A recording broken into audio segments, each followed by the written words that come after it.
Hello friends, in the series on the income tax cases, today we will discuss an issue that if a cooperative society invests its surplus money into the investment of a cooperative bank and if the interest is received, so whether that interest received will be eligible for deduction under section 80P subsection 2 clause D of the Income Tax Act 1961. This issue has been taken up by Mumbai ITAT SMC bench in the case of Ashok Tower D Cooperative Housing Society Limited versus Income Tax Officer, and this case has been reported in 113 ITR Tribunal short notes 31 and the date of the judgment is 21st June 2024. The present case relates to the assessment year 15-16. The assessee received an interest of 14.72 lakh during the assessment year on the investments made in cooperative banks. The assessee didn't include this interest into other income and claimed deduction under section 80P subsection 2 clause D. Section 80P subsection 2 clause D says that if the investment is made into the investments in a cooperative societies, then any return received on that investment is exempt under section 80P subsection 2 clause D. But when the assessment proceedings were going on, the learned assessing officer was of the opinion that since the investment is made in the cooperative banks and not in cooperative societies, so this deduction should not be allowed to the assessee, and he denied the deduction. When the matter came to the CIT appeal also upheld the order of the learned assessing officer.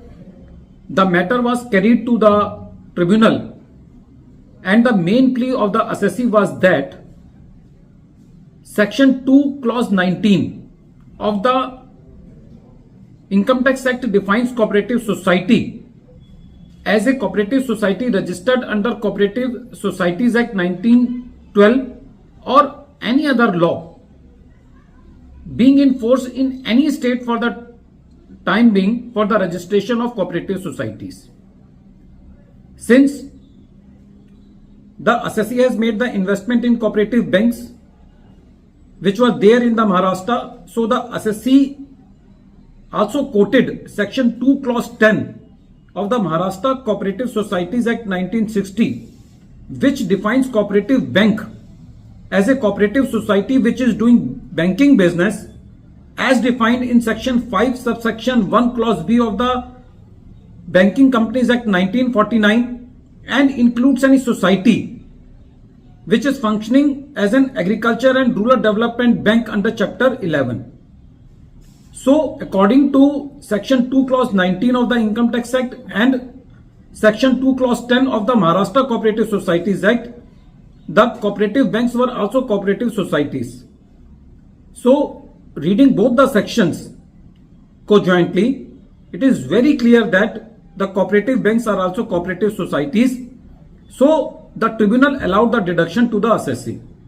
The tribunal further said that in the present case, the statute is very clear, the language of the act is very clear, there is no need to make any interpretation. The tribunal said that when the language of the act is very clear, then those words should be read as it is and the meaning of the word should not be curtailed or stretched according to the convenience of the assessee or the revenue. So in the present case, since the investments were made by the assessee into the cooperative banks which were coming into the definition of the cooperative societies according to section 2 clause 10 of the Maharashtra Cooperative Societies Act 1960 and according to section 2 clause 19 of the Income Tax Act.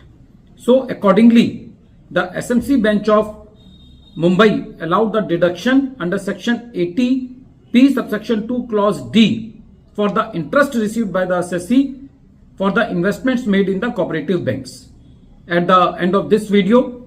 once again I am repeating the name of the case.